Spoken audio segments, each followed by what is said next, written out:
तारकर्ली समुद्रात जाण्याचा मोह बेतला जीवावर. पुण्यातील 3 पर्यटक बुडाले, दोघांचा दुर्दैवी मृत्यू. मालवणमधील तारकर्ली समुद्र किनाऱ्यावर पुण्यातील 5 पर्यटक अंघोळीसाठी समुद्रात उतरले होते. 5 पैकी 3 पर्यटक खोल समुद्रात गेले असता 2 पर्यटकांचा बुडून मृत्यू झाल्याची दुर्दैवी घटना घडली आहे. स्थानिकांनी एका पर्यटकाला वाचवले आहे, मात्र दोघांचा मृत्यू झालाय. या दोघांचे मृतदेह स्थानिकांनी बाहेर काढत ग्रामीण रुग्णालयात नेले आहेत.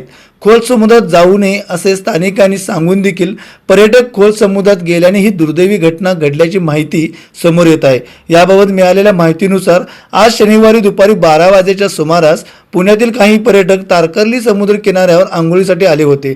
त्याच दरम्यान 5 पर्यटकांपैकी 3 पर्यटक आंघोळीसाठी खोल समुद्रात गेले होते.